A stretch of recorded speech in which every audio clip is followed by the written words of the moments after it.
Good day, everyone. My name is Lebogang Peto. I'm a master's student in economics at the NWU. It is my honor to welcome you all to the 2021 Northwest University's Race Awareness Week. It is particularly important for us all, not just economists, to consider the relationship between race and the economy. It is necessary for us to recognize progress that has been made in South Africa to uplift people who have been previously disadvantaged. The World Bank's Overcoming Poverty and Inequality report shows us the latest available data, which indicates that around 2.3 million South Africans have escaped poverty between 2006 and 2015. While the coronavirus will have worsened the state of poverty in South Africa, especially along the lines of race, it is worth reflecting on the gains that have been made. But there's still much to be done.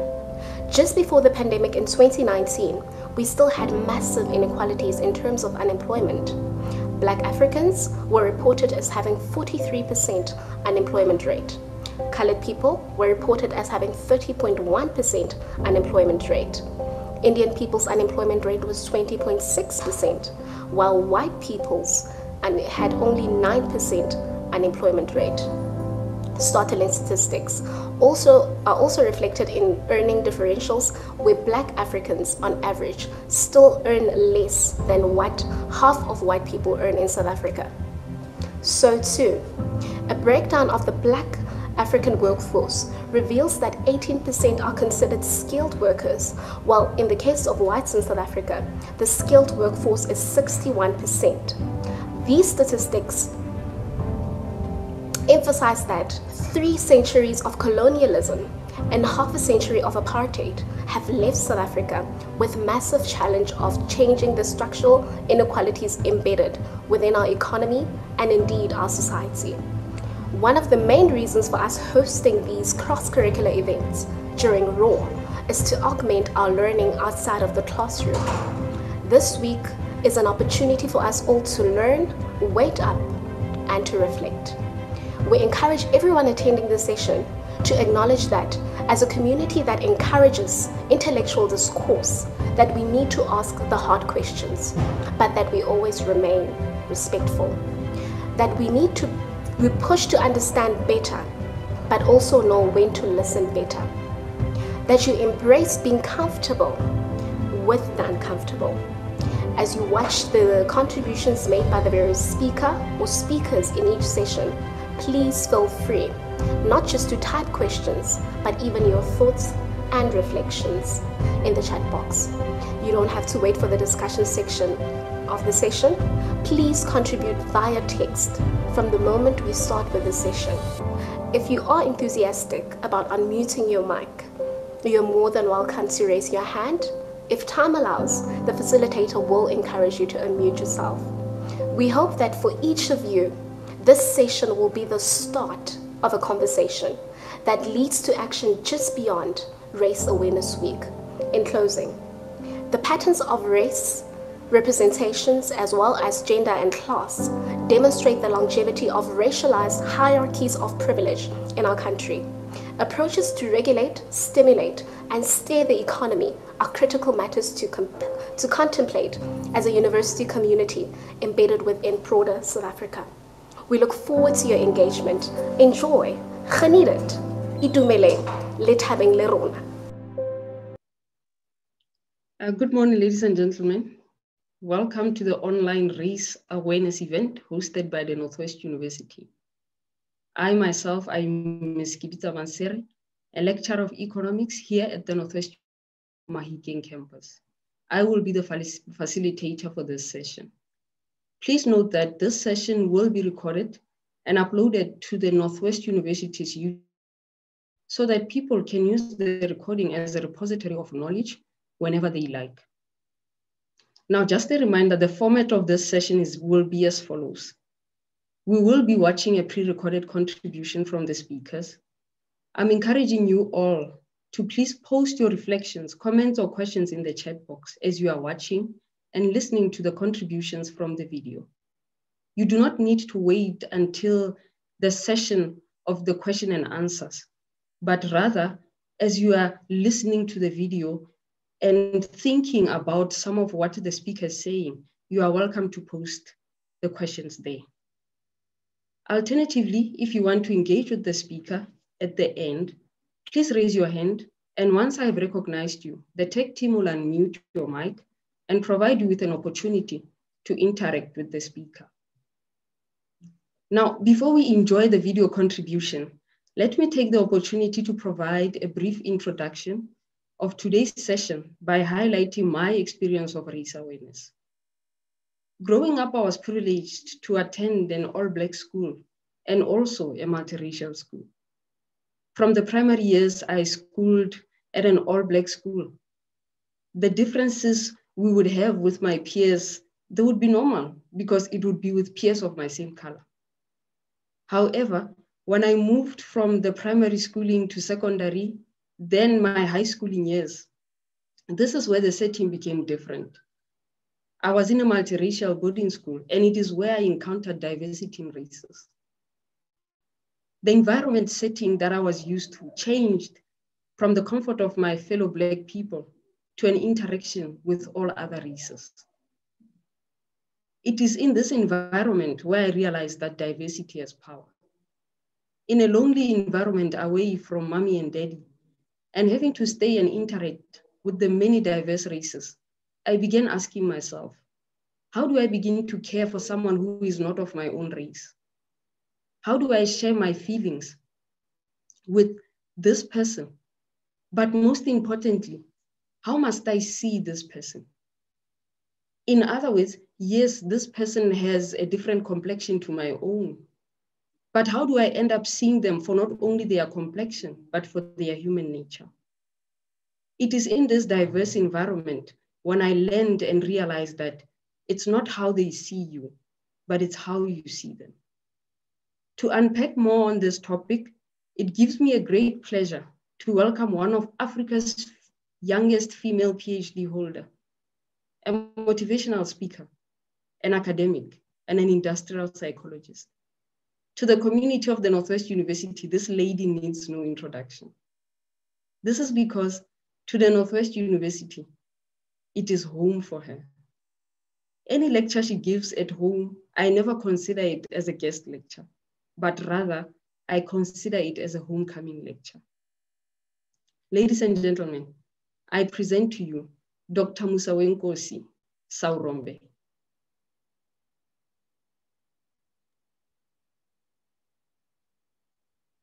Greetings to the leadership of the Northwest University, my alma mater, the Department of Economics as the organizers of this event, the Race Awareness Week event, and the entire audience of students and staff members tuned into this broadcast.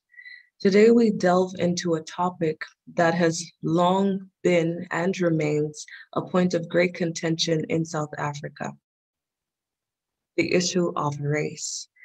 Even the mere discussion of the topic continues to ruffle feathers and flare tempers because of the dissenting sentiments and perspectives surrounding it. Notwithstanding, it is imperative that we perpetuate a culture of discussing the issues surrounding race, no matter how painful, in the hopes of one day reaching a point where the wound that once bled and felt tender when touched no longer triggers the same pain and sensitivity. I therefore highly commend the organizers of this event for attaching due significance to this matter and affording us all the opportunity to talk it out.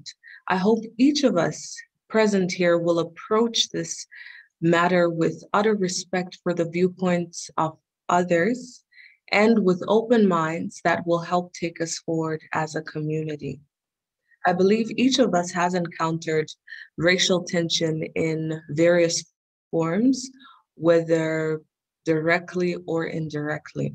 As a lecturer in the field of human resource management and industrial psychology, I've had the privilege of teaching labor relations. And some of the most important constructs in this module are power, negotiation, and conflict. The fundamental principle of conflict in labor relations is that it is inherent and inevitable. The same applies to the human ecosystem and society in general. I always give my students the example of siblings raised in the same home, by the same parents, with the same values, yet they still encounter conflict between or among themselves. You'd think more so that twins could never have any form of contention between them, yet this is not so. It is because of our inclination as human beings to focus on our differences rather than our cohesiveness. For instance, if I were to disagree with a fellow Black person, I may attribute it to a notable disparity between us, such as social class, gender, or any other applicable difference at the time. In other cases, I may even see the disagreement as a mere difference in perspective. On the other hand, if I were to have the exact same difference in perspective with a white person, I'd most likely immediately attribute it to race. Any experience of racial tension that you've had in the past, whether first or secondhand, will influence your approach towards similar encounters in the future, whether warranted or unwarranted. I acknowledge that my previous experiences of what I thought to be derogatory treatment of Black people by white people have created significant subconscious triggers regarding the issue and have largely shaped how I relate with people of different races. You get to a point where you're always waiting for a dispute to arise when dealing with someone of a different race, just so you can pull the race card in them and prove the societal system of racial tension to be right. We cannot run away from the fact that before independence and to a significant degree even now, the majority of white demographic has enjoyed vast economic privilege, while the majority of Black demographic has been severely disadvantaged.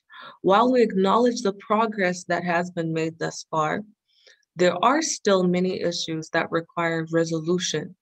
Black people have had to garner resilience and tenacity when it comes to claiming a rightful place economically. The inherent systemic inequalities have made it challenging for a Black person to break through barriers and glass ceilings, even more so for Black women.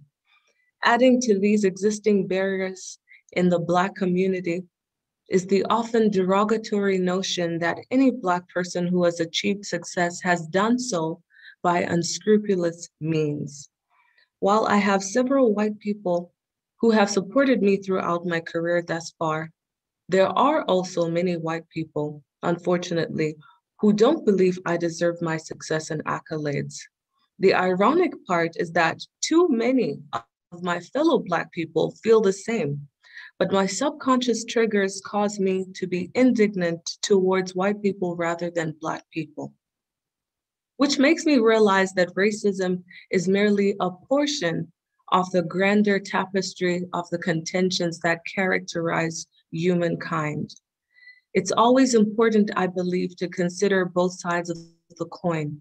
While Black people may be of the notion that there has been significant previous disadvantagement, white people may also feel, especially in my generation, that it's not their fault that they come from a point of privilege.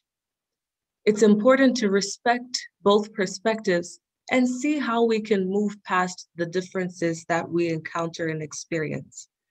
It is also important to be aware. It is also important to be aware, as I have already mentioned I am, of the triggers that are inherent that anyone has in them when dealing with people of a different race than themselves. I believe that it is important for us to work together to build our communities, our societies, and especially a favorable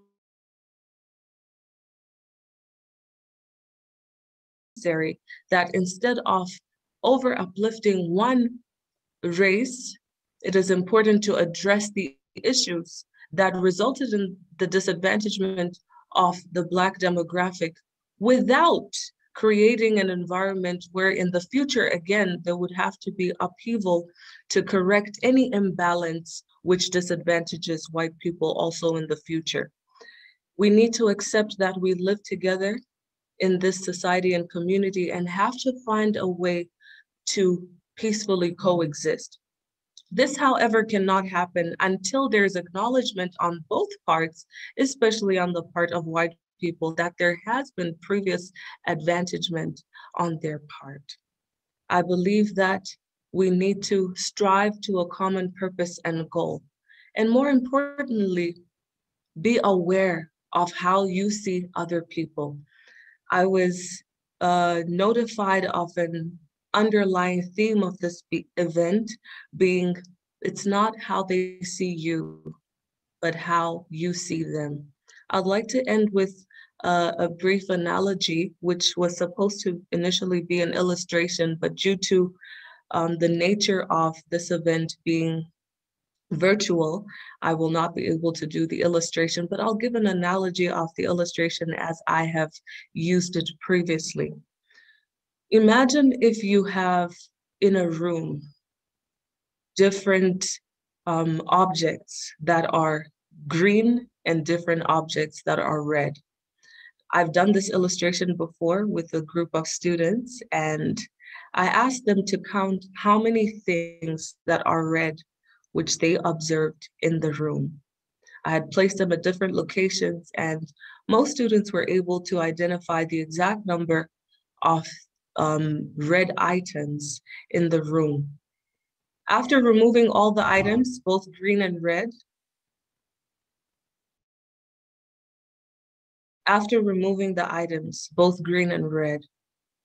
I then asked them how many red things they had seen, and they were able to identify exactly how many red things I had placed around the room.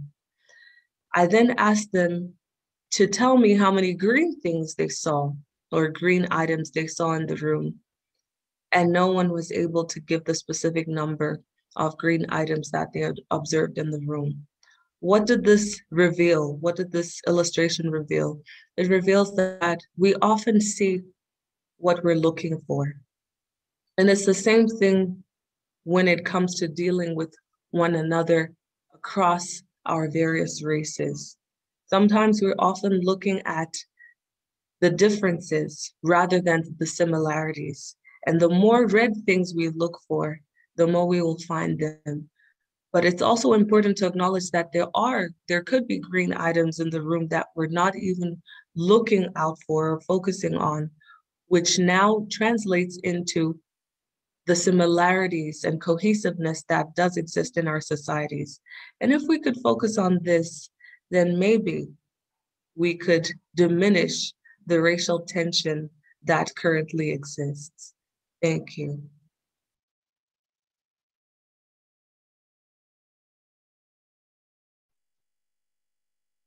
Thank you, Dr. Saurombe, for that wonderful contribution which you have given to us.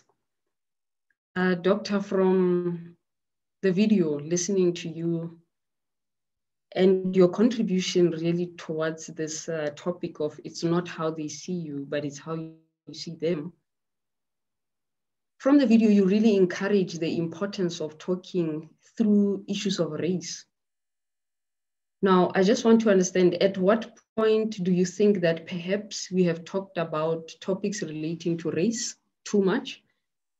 And at what point do we encourage action? Or rather, can we continue to do both those things at the same time? So in other words, I will just repeat the question. Do you think that people have talked about topics relating to race? And at what point do we encourage the action?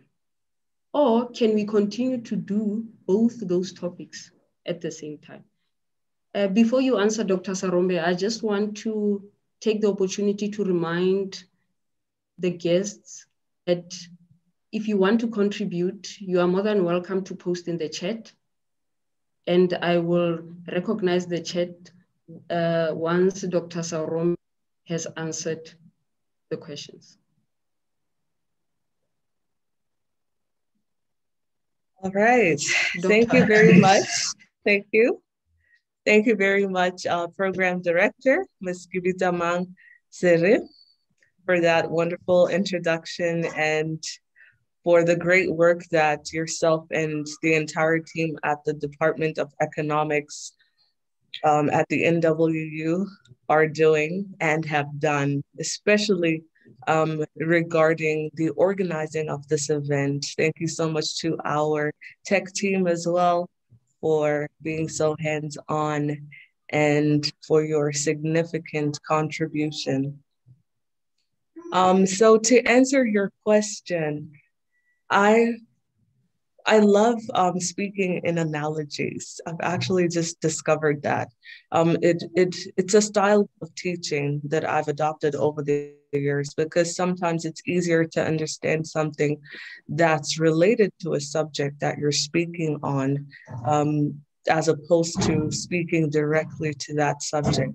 Now, when we consider, for instance, just the environment that we're in, this is an academic environment, and most of us are studying towards the attainment of a qualification, especially if you're a student at this time.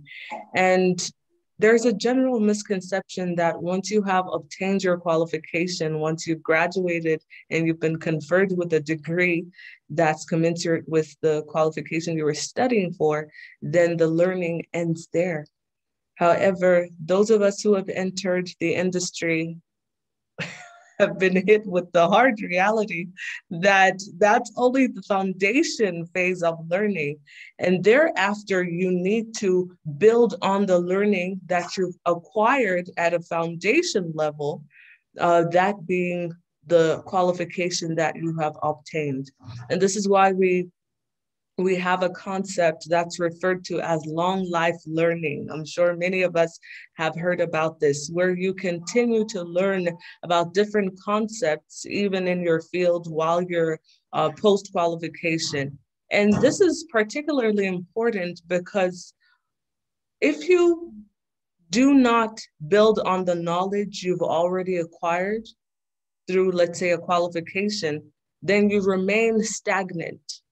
And it's important for pedagogical evolution to perpetuate even after your studies. It's important for you to continue to learn because there are dimensions that cannot be covered by the fundamental element of, a qualification. So it's very important for us to continue to learn. And the same applies with race. We need to continue to talk about this because, trust me, you may have one encounter today with someone of a different race, and you manage to, maneuver your way through that, but it's not a given that tomorrow, when you encounter the same, you will be able to overcome or maneuver or navigate in the same way as you did yesterday. I'll give two more analogies, just to bring things into better perspective. Those of us who are, let's say, Christian or believe in God or any religion that you have, you would understand that even if you choose, let's say, if you're what they refer to as born again, if you are born again and today you decide to be a Christian, you wake up and you decide to be a Christian, or you're gonna, follow a certain religion, that's not the end of it. It takes waking up daily and deciding that this is the path that I want to take. You don't just accept, let's say, God in your life today and think that, everything is going to go smoothly from there. You're still going to encounter tests and trials, which will make you question the decision that you've made. It's the same thing with the race issue, that you need to continue to maneuver and navigate the subject.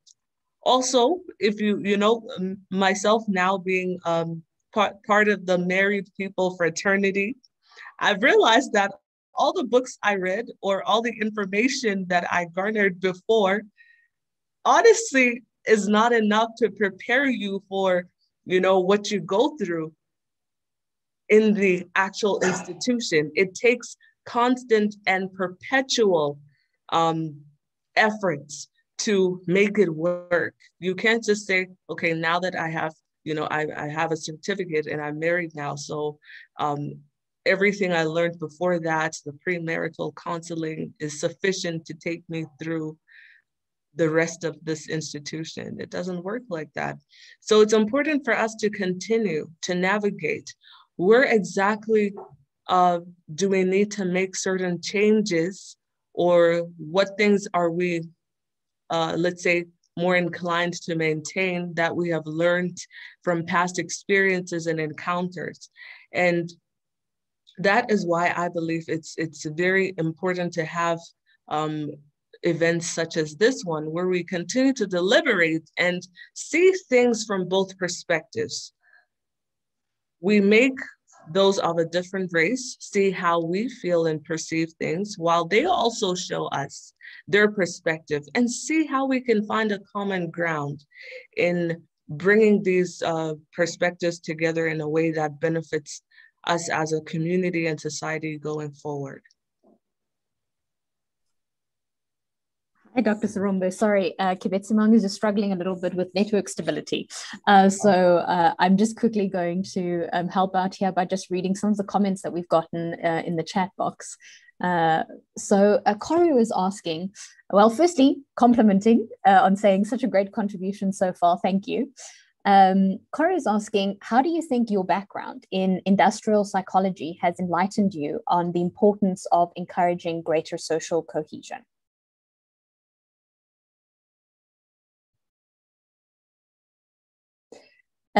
Musa, I think you're currently muted. There we go. Okay. All right. Michelle, please kindly repeat the question. Oh, sure thing. It seems like the networks are angry with us today. So Corey was saying, firstly, that you've made such a great contribution so far, and thanking you for that. I think everyone learned so much just in that 10-minute presentation that you've already given. But he's specifically asking, how do you think your background in industrial psychology has enlightened you on the importance of encouraging greater social cohesion?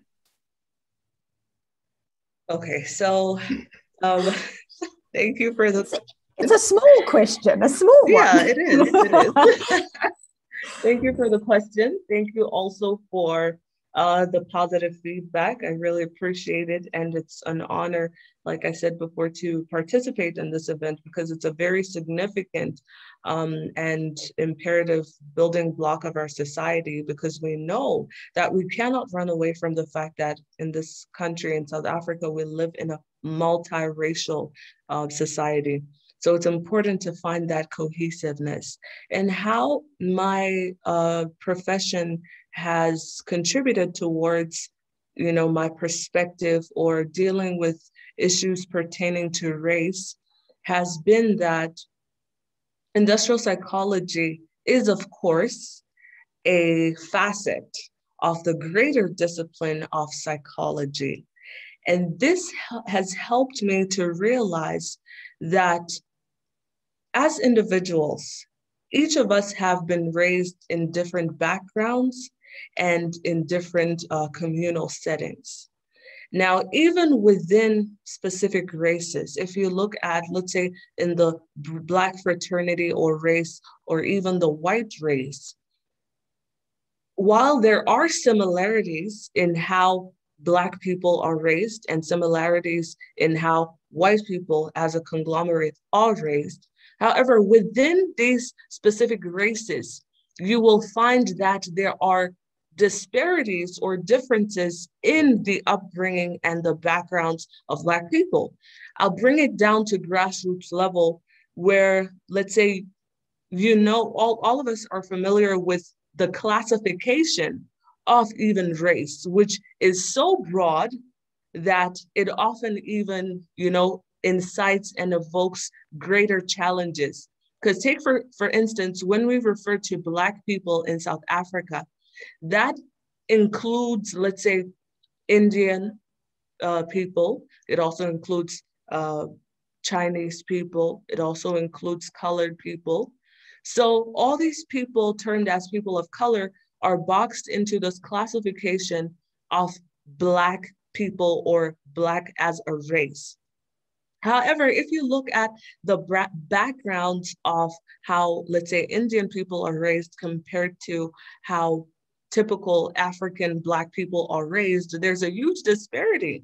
And even what's even more significant to note is that while colored people are typically a combination of Black and white, yet they do not like to be associated, let's say, or stereotyped as either Black or white. They fight also to have an identity of their own. So that in itself should show you how convoluted this concept of race is. And so this has taught me that, through my experience in industrial psychology, that even in the workplace, the way people function and operate will be different based on their backgrounds and upbringing. So take, for example, if we look at within the African Black communities, I know that, when I was in varsity, because I grew up in Botswana, so I'm mostly socialized to the Setswana culture, right? So you find that, let's say, with the interaction that I've had with Black South African demographic people, there's a time when I would mostly prefer I was staying in res, right? And I would mostly be busy with schoolwork during the day, and I would prefer to clean my room at night. And I remember one of the people, one of the fellow classmates who lived around me would say, "Why do you sweep at night? Do you know, like, you're not supposed to sweep at night?" And I was like, why not? I was like, why am I not supposed to sweep at night? So apparently I gathered that there's some kind of superstition in my classmates at the time. She had a superstition that if you sweep at night, something like I can't even remember what she said because it was so ridiculous to me, right? So she always would get very unsettled when she'd see me sweeping at night. And the profession of industrial psychology has helped me realize that a lot of the things that we perceive or our viewpoint in life is based on association and how we were raised. So just because something seems taboo or wrong to you because you were raised that way, it's always important to consider that the next person who was not raised under the same principles or values may not see it as a taboo. Now, the question becomes, how do we now find a way to create an environment of acceptance to say, okay, it may be taboo for you to sweep at night, but for me, it's not necessarily. So how do we see that it's not a matter of who's right or wrong, but it's a matter of how you see things, how you perceive things. And so that's how my profession, honestly, and just being in the field of industrial psychology has helped me to be more accepting. So normally, and also industrial psychology will teach you a greater element of emotional intelligence because it really is one of the constructs that are encouraged, or we're encouraged to espouse emotional intelligence, especially when dealing with people who are different to you, particularly in the South African workplace context, because we're so diverse in nature, not only at national level, but also at organizational or institutional level, which is a smaller representation of the greater community and society. So it's important to always keep it at the front of your mind. I won't even say at the back of your mind. Keep it at the front of your mind that how you see things may not be the only perspective that's out there. Yeah, so that is, I think, so related to one of the questions that's also come through from Andre. who I think is reflecting on the theme that you had in your contribution. And so Andre is asking, what can you do if someone, I take it that you see differently, and react to your actions based on how they see you, which might not be the true intention of your actions? And so then they had a follow-up question here asking, what if I just don't care how you see me? Am I indirectly promoting your seeing me wrongly? Definitely. Definitely, you are subconsciously promoting the perceptions that people will build around you as a person.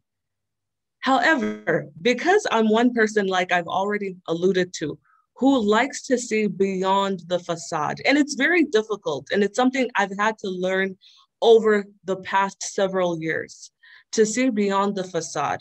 So I often give this example, right?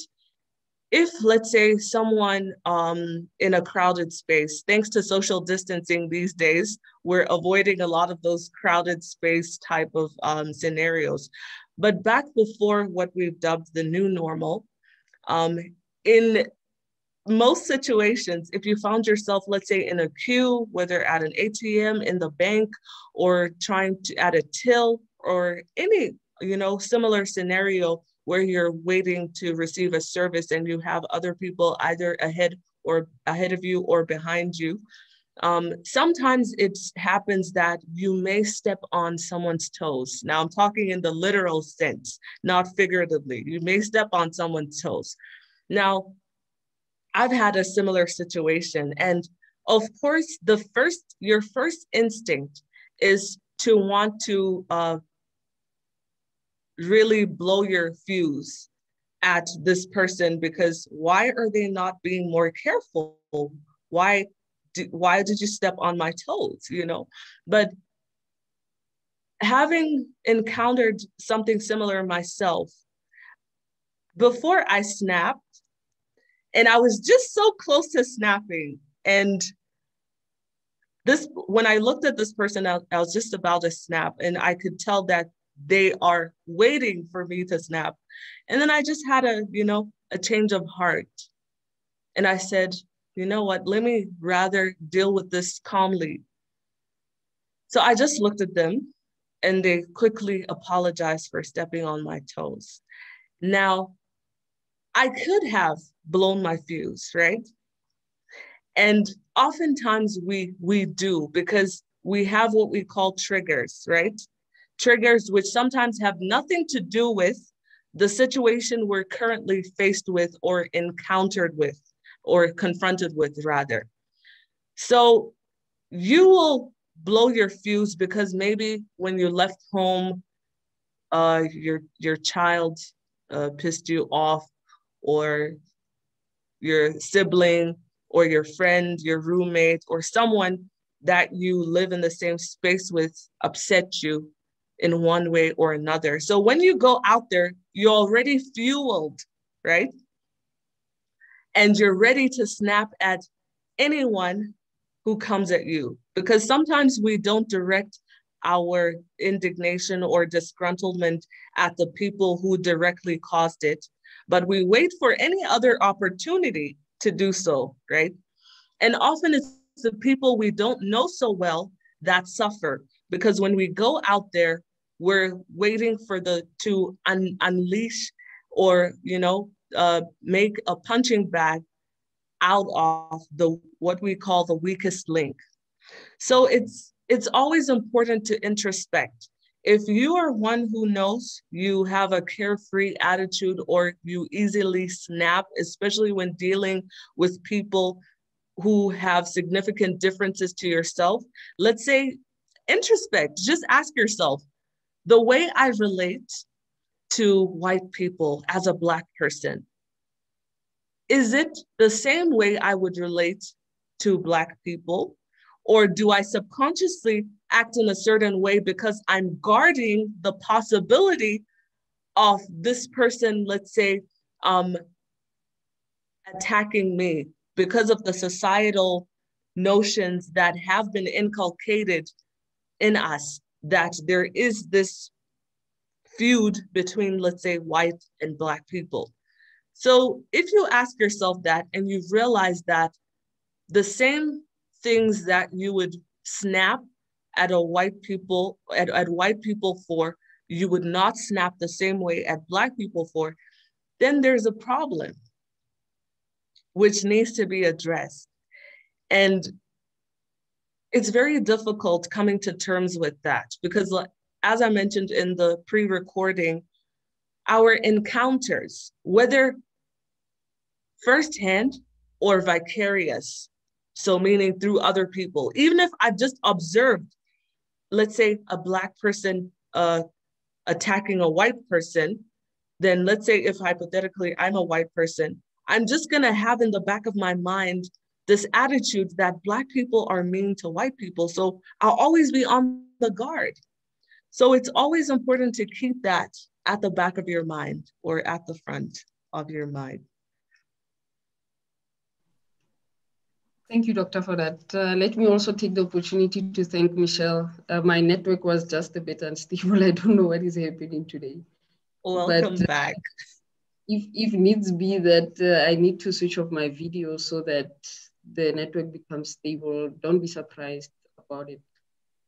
So I've been listening to you talk, and for me, for the longest of time, honestly, on a personal basis, I think this race issue, I would blame it, or rather say that the history books are the ones who are perpetuating the issue in a way. And the reason why I would say this is because, as I stated, from learning from an all-Black school and moving towards a multiracial school. Now, when I was learning within the Black community, you only get to learn about the Black heroes, the Nelson Mandela, the likes of Walter Sisulu and so forth. You do not get to be educated about the likes of de Klerk and Hendrik Verwoerd and other leaders. So from a very young age, I think we grew up with a mentality that our own Black people were disadvantaged so much that we don't actually get to hear of the likes of other leaders or other white leaders who actually contributed in a positive way towards the race issue. So I think it even leads to what Sibusiso is saying now, to say, how do I, as a young person, address other young peoples who do not have a problem with racial discrimination within the environment we are all in? And Sibusiso goes further to make an example that white students in the Northwest University who are okay with Black students being racially discriminated academically and in other aspects. So if I can just repeat that question for you, how do I, as a young person, address other young peoples who do not have a problem with racial discrimination within the environment we are in? For example, white students in the Northwest University who are okay with Black students being racially discriminated academically and in other aspects. All right, thank you very much for that question. Am I echoing? Okay. No, I can hear you perfectly. All right. I personally believe that when it comes to something as sensitive as race, you cannot really take an impartial stance. We are all aware also of, what has been dubbed the second pandemic in this country of gender-based violence. And the crux of the argument has been that even if you're not directly involved in perpetuating, or perpetrating violence against women and children, or, in a gender type of setting, even if you're not directly involved or firsthand an abuser toward women and, let's say, children, especially toward women as a man. But if you choose to be haphazard and impartial, then you're a contribution or a contributor to the problem or the challenge that we have. And so it's important for even those who choose to, take a step back and not be directly involved to acknowledge the injustices that exist and have existed for a very long time, and to be part of the efforts that are being made to alleviate this racial tension that exists, whether we acknowledge it or not. Because being a community or society, it's important that there is large buy-in, because without a consensus from the majority, then there cannot be a way forward, because you will indirectly or insidiously continue to contribute towards the problem that already exists by that impartiality. So it's important that we all ask ourselves, what are the injustices that I see? And almost be vindicators or advocates of those that we see being victims of such injustices. So I believe that we cannot have anyone taking an impartial type of stance or position, because to be honest, it's very easy to be impartial until a specific societal phenomenon affects you directly. Then you will understand and see the importance of actually speaking out against whatever injustice. Thank you, Doctor, for that. I've got a comment here from Suzanne Kotia, and Suzanne is saying, "Dear Dr. Saurombe, thank you so much for a thoughtful and thought-provoking contribution. You raise so many issues which I reflect on today and in the coming days. Thank you for reminding me to acknowledge my privileged life, to always ask for both or more views to get a balanced perspective, to see individual people while I know that we all have group affiliations, and to remember and treat with great respect and thankfulness. The miracle of 1994. What a blessing for all of us to be together now. Warm wishes and success with all your future endeavors." Thank you, Suzanne, for that. I just thought that I must also put forward the positive comments so that we don't just learn from you. Thank you very much. I really appreciate the positive feedback. Yes, Michelle. Sorry, I thought on that point, because Susan has made some comments a little bit later on also. Okay. So she was saying that you were making a great point, Kibitsimang, about history. Also strengthening Xolani's view about the importance of the humanities and social scientists. I think, though, amongst all of us, we would probably classify ourselves as social scientists too. But so I think Susanna is asking a great question here about there are quite a few historians in the room. What do they think about this topic? So I just wanted to encourage anyone in the audience. You're, of course, more than welcome to keep your comments coming via text. But if anyone wants to contribute verbally, you can just raise your hand and we can unmute you. I'll give over to you again, Kibitsimang. I see we've got a bunch of questions that have come through. Okay, thank you, Michelle, for that. I don't know if, let me just award that opportunity you were talking about to say if there are any historians who would want to say a few things. Let us recognize them now. I don't know if there are any. We could just have someone raise their hand. Oh, I don't currently see any hands, so I think we can just continue on with the questions. But if I do see any hands, I'll be sure to let you know. Okay, thank you very much. Thank you, Michelle. Okay, so like Michelle was saying, we received quite a number of questions, so I'm going through them as I see them on the chat list. So here's one from Ntlakanipo who's saying, "Hi, could I ask about something I've noticed, and I could be wrong about that. From your experience, have you noticed the difference between the older and younger generation with regards to cohesion, accepting and working with each other? And how do you think, especially as a young person who interacts with different people, in other words, races and cultures, do you act and bridge a gap between these different people in your life and interact with?"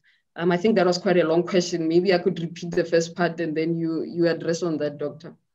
And Sakanipo is saying that from your experience, have you noticed the difference between the older and younger generation with regards to cohesion, accepting and working with each other? I assume this would be in line with your work as an industrial psychologist.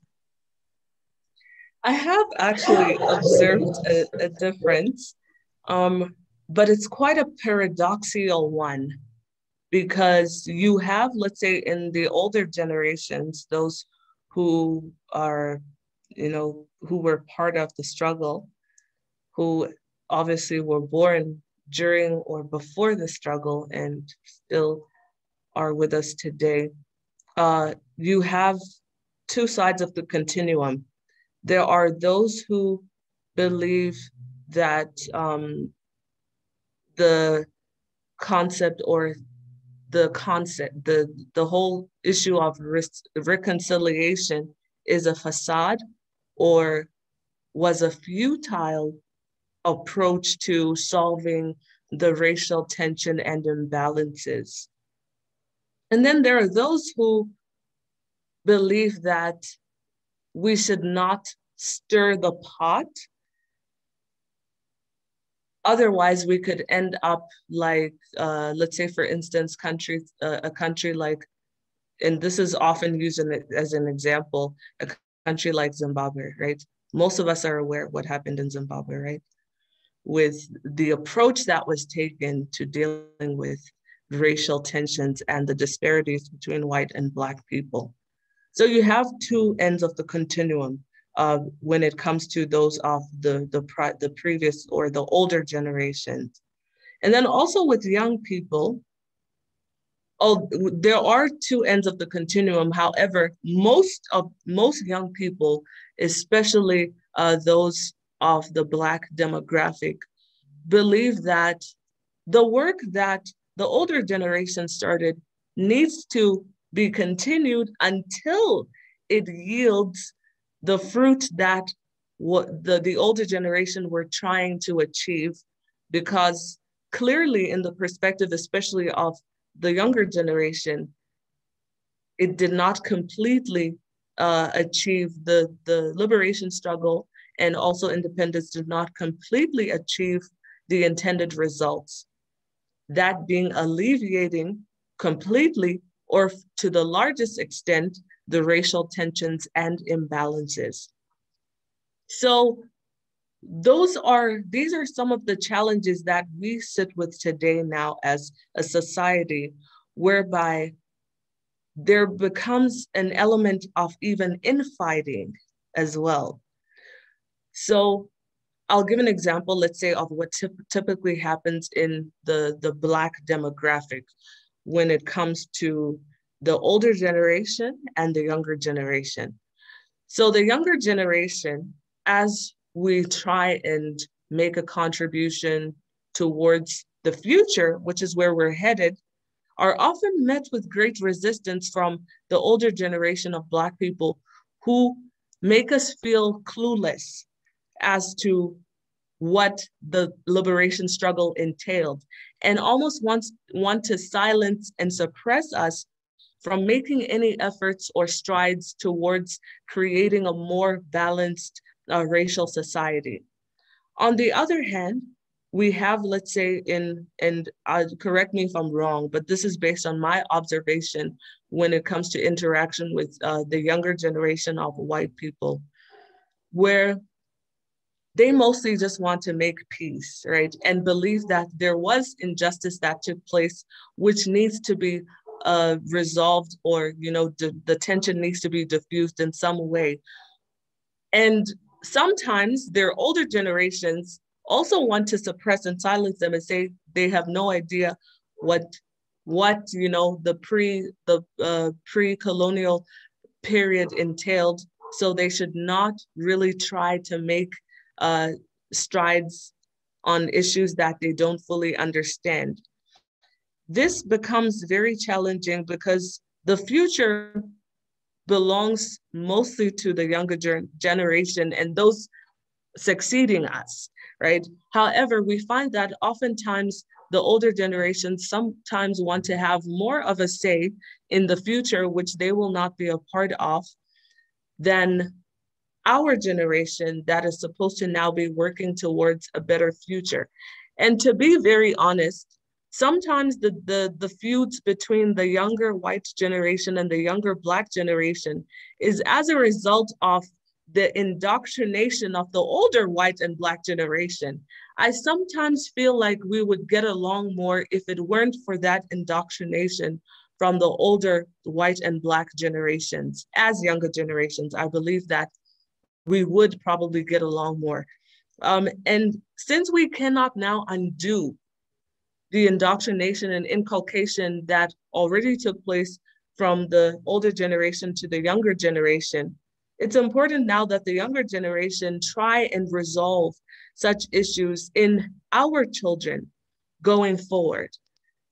Realizing that, as I mentioned, in the pre-recording, that we cannot perpetuate a society of imbalance. It's the same thing with the struggle for gender equality. If we end up with a society that is in a state whereby women are now above men, there still will be a revolution again to tip that imbalance and try and recalibrate it. So we don't want to make the same mistake also when it comes to racial issues. There has to be some kind of compromise that's met where we can both coexist and realize the significant contributions that both races make without demeaning the other race. Otherwise, we'll end up again with a society where the white demographic, who honestly are going nowhere, and we hear, some notions that, no, they should go back where they came from. That's not going to happen. It's like expecting, some of you may be familiar with, some of the controversy around Donald Trump, the former president of the United States, where he was trying to get all the African-American people to come back to Africa. Honestly, we don't have any space for them here. So they can stay there because we want to stay with our white people here who've been with us for ages now.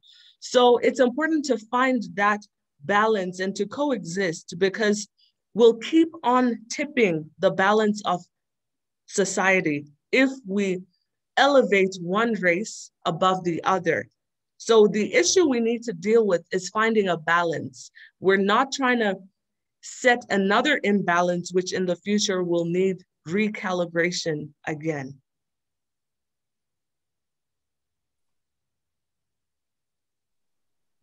Thank you for that, Doctor. From your explanation, I think you've been answering quite a number of questions. If I look on the side, I look at Ineo Msholi's question to say, what then happens if you don't have a problem with other races, but they do? How does one deal with that? And this question, I can put it together with Christian's question.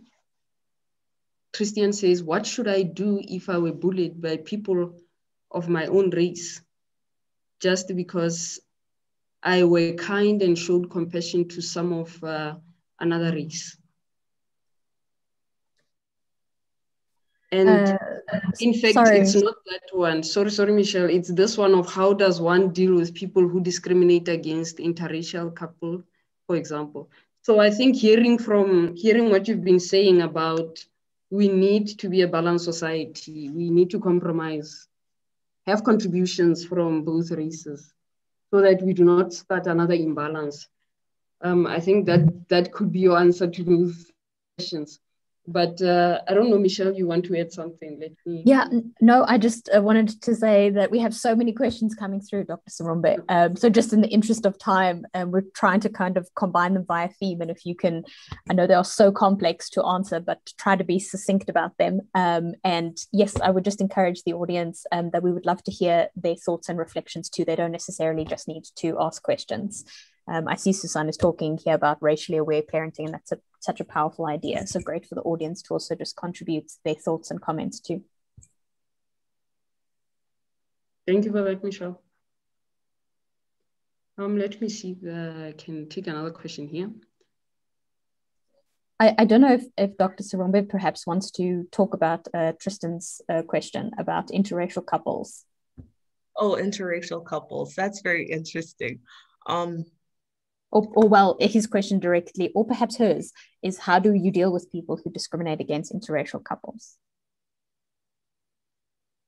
Okay, so, interracial couples are quite, intricate again, because we already have, in our society, the whole structure of Black versus white.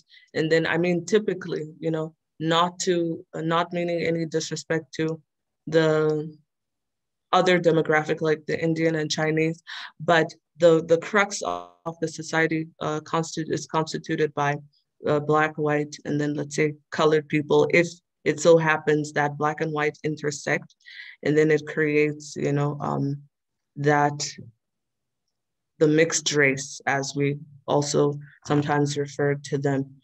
And this also now creates in our societies, a lot of contention as well in many cases or instances, because now you have already between let's say a white and a Black person. I know it can be between white and let's say Indian or Black and Indian, but I'm just going to speak about between a Black and a white person. Already they have to deal with issues of where they're coming from and how there is some kind of unification of the two families. Now, within the two families, there may be some people or some members who are, let's say, averse to racial, unification, or people interracial marriage or union. And then there may be other people who agree with or accept interracial union or marriage. Then what further convolutes this marriage is the children, who obviously will now be mixed race or colored, must now find their place also in society and do not want to be associated with either, let's say, Black or white, because they also, like I mentioned before, fight to have their own voice or their own position. So honestly, it's something we cannot really run away from, because people will always have their notions or perspectives. So if you have decided, let's say, to be in an interracial marriage, it's always important to have an awareness of the stereotypes surrounding such an institution. And then more importantly, for the sake of the children, because the decisions of the parents often affect the children. So it's more important to focus on how you alleviate the societal pressure and strain on the children than, let's say, dealing with trying to justify all the perspectives that other people have off the interracial marriage itself. So in order to protect the mindset and the well-being of the children, it's important to raise them in a way that they are accepting of either races and of all different demographics in the grander racial scale.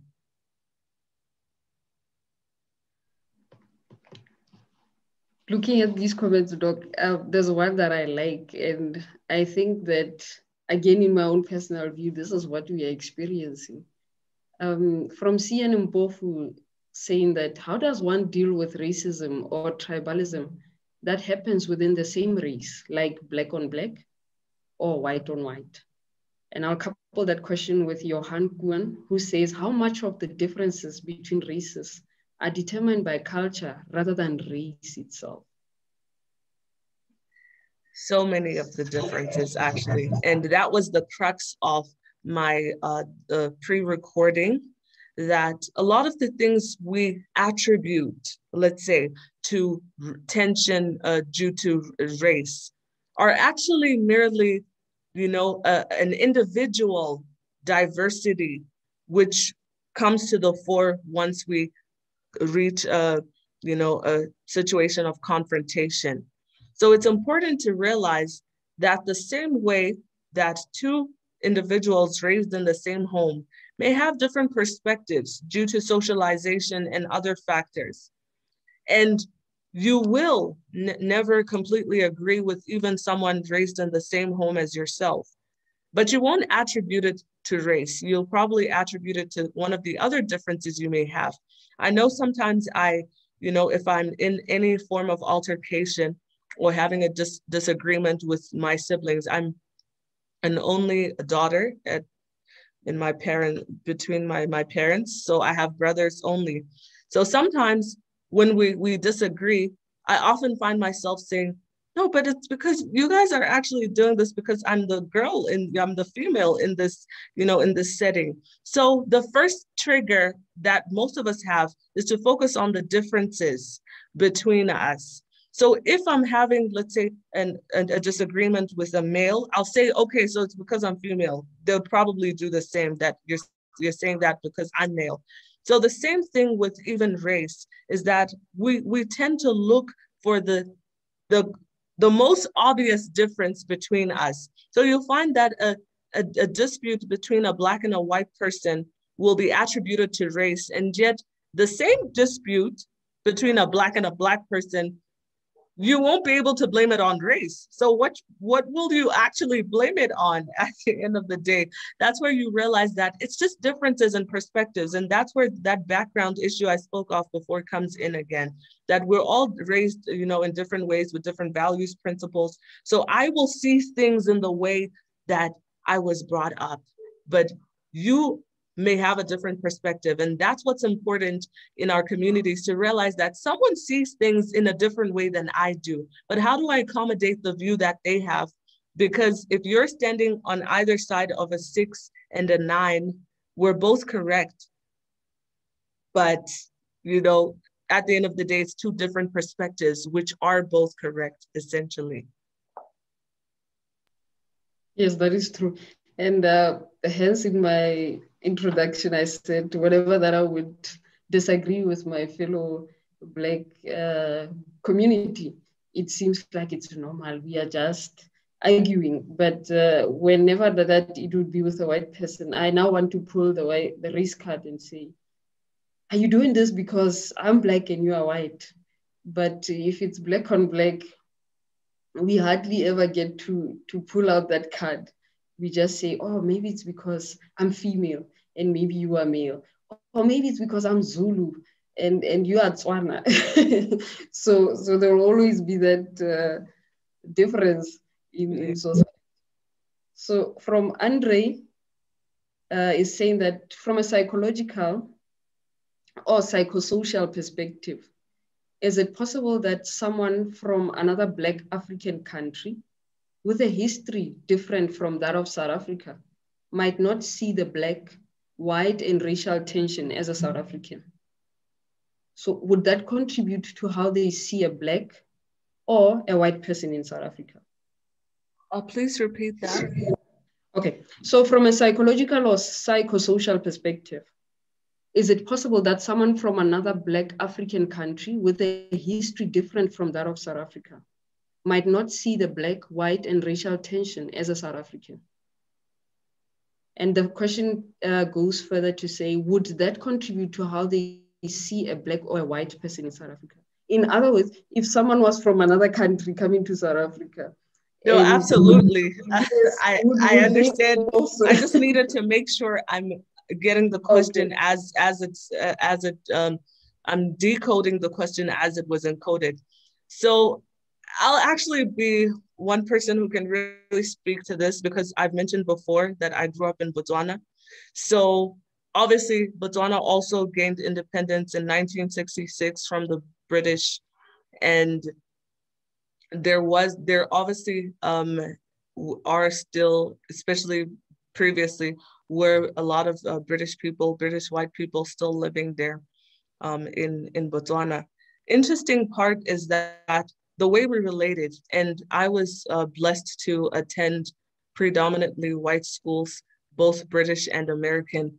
So I, interacted a lot with white people, and there never was that distinction to say you're Black, you're white. We used to have, white people come sleep over at our home, and, it was never that deep. As the millennials will say, it's the zillennial, the 2000s, they say it's not that deep, right? So there always was, a camaraderie between the white and the Black people. especially of my generation when I was still in school, primary and secondary in Botswana. When I came here, and I kind of like wanted to befriend the white people. And then all of a sudden, the Black people will be like, yo, be careful. You know, why are you being so friendly to the white people? And, you know, it was almost like a culture shock. So for me, I thought we were all cool. And I also got to realize that, yes, there are some white people who already have a guard to say, if any Black person wants to befriend me, I also need to be careful because in this environment, it's quite hostile and contentious between Black and white. So that for me, it was a point of cognitive dissonance because I really couldn't understand, why do I have to be careful around white people? Or why do I as a Black person have to be careful when dealing, you know, with white people? And also, why are they so guarded when I try and approach them? So definitely people from different countries who have a background of different, let's say, colonial type of environments or situations in their countries will see things very differently to the racial atmosphere in South Africa. So it's always very important to take note of that as well. That is true. That is true, Doc. I'm seeing another one from Janet here, who's saying, thank you, Doctor, for that perspective of not creating a different imbalance, even while rectifying the current imbalance. And I'm going to take another one from Ayanda, who's saying that the day South Africa decides to elect a female president, Dr. Saurombe would make the perfect candidate. She views the country and its diverse people in an interest, prospective, and yet realistic perspective. She's got my vote. So I see you. You need to study political power there, Doc. Because in South Africa, to be a president, you must be a president of a political party first, and then you move to the presidency of the country. Okay, so I'm just quickly surfing through to see if there's any question that I may have not asked. I see we are drawing close to the end of the session, so I'll just take one more. Kibitman, I see that Rashad has. I see Rashad has posted. I see that Rashad has just posted a question. So in the interest of answering questions by people who haven't yet managed to get their questions answered, maybe we can do that as the last one before we move to the lucky draw. Okay, so we take Rashad's question. I think so, if you're happy with it.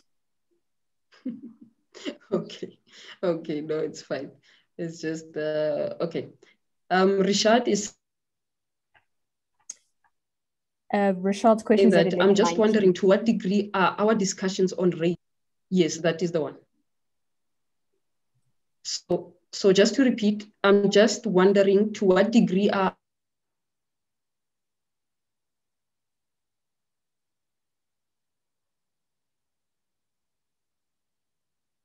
achieving balance between races?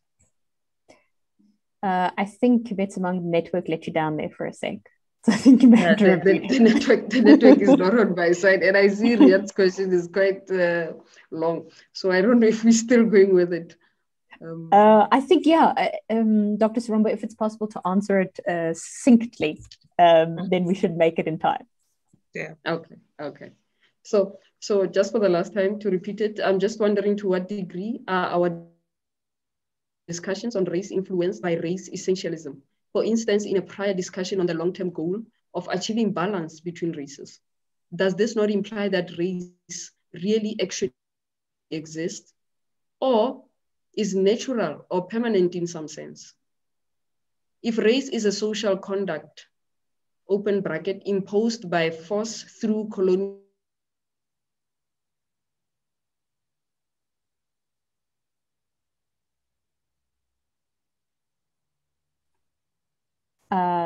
I think Kibetsimang's struggling with network again. Dr. Saurombe, I'll quickly just read the last part. Okay, I think I've kind of like garnered the gist of the question, so I'll just quickly try and address it. When Richard talks about race being a permanent construct of our society, that pretty much is accurate, because any differences that we encounter in our society are quite permanent. The only difference now becomes, how do we approach it differently to how we have in the past? And there is a tendency when it comes to any, human being, to favor or have a greater inclination or gravitation towards that which favors you as a person. So that's why we have situations of impartiality as well, oftentimes, where you realize that you favor, let's say, you favor feminism because it would benefit you as a woman. On the other hand, men would favor patriarchy because it would favor them as men. It's the same thing with race. We will favor, let's say, as Black people, the whole fighting for economic, equality and equitability in terms of opportunities and so forth, because we're Black and it will benefit us. But it's the same way also that we also need to remember that if I was a white person, I'd probably also be fighting to maintain my privilege. So how do we now eliminate? And that's one of the constructs also of psychology, that each person will gravitate towards what benefits them the most. But how do we now, having been, an educated society where this is what's being promoted even in this country, that the more educated we get, the more we should understand some of these constructs and approach them differently to how we did before. So it's important to now always listen to the other person or other party's perspective, not with the intention of defending yourself or answering from a point of vindicating yourself, but to truly understand, why is it that, let's say, white people feel so afraid to let go of the amenities that they've enjoyed over the several years, the majority of them? And why is it that Black people are so bent on taking what we feel but initially belonged to us and we're entitled to? And how do we strike a balance so that everyone somehow, we meet in the middle and there's a mutual benefit which doesn't disadvantage anyone? Because even, just to, conclude, in one of the modules I teach, labor relations, again, as I referred to before, there's the power struggle. So everyone wants to exert a level of power which gives them an advantage over the other. So how do we reach a point of compromising to say, I'm willing to let go of 1, 2, and 3, to see others also come up to a position or point of benefit as, let's say, I have? And how do I not oppress or suppress others by also, jumping to a position of greater equitability? Thank you, Doc. Seeing that we are nearing the end of the session, I am going to now hand over to Nhlakanipho, who is going to be doing the draw for us to tell us who is the lucky winner of the 10 gig data. Nhlakanipho?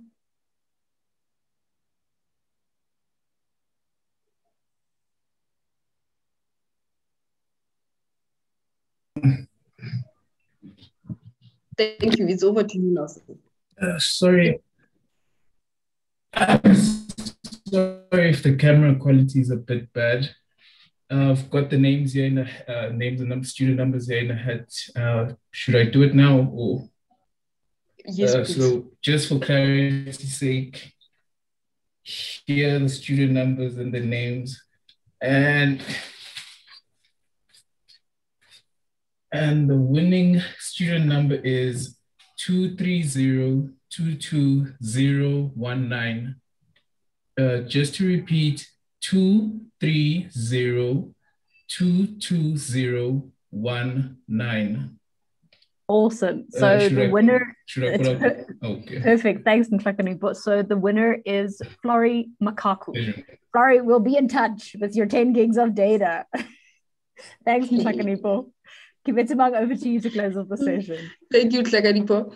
To close off the session, let me take the opportunity to thank all those who have attended today's session. A big thank you goes to Dr. Saurombe for accepting the invite and coming to grace us with your presence. This event would have not been possible without your knowledge and experiences that you have shared with us. And for that, the Race Awareness team is grateful. I also like to thank the Race Awareness Coordinator, Ms. Michelle Groenewald. Your hard work and dedication to this Awareness Week is the life of this event. Lastly, I also thank the Northwest University Management for allowing such an event of this nature to take place. Matters of this nature must be discussed and interrogated in an institution of learning. They cannot be discussed anyway. So before we leave, a quick reminder that the Race Awareness event does not end today, but there are other numerous sessions to join or to look forward to for the rest of the week. To see which sessions are still running, please visit the Northwest University webpage for more information. My closing quote for everything which we've discussed today is to say that I have for this session, sorry about that, that quote is taken from Mahatma Gandhi in 1925. Our ability to reach unity in diversity will be the beauty and the test of our civilization. So ladies and gentlemen, thank you very much again for the last time for coming and joining and taking part in this event. It would not be possible if you were all not here, and also Dr. Saurombe together with Michelle. Thank you very much.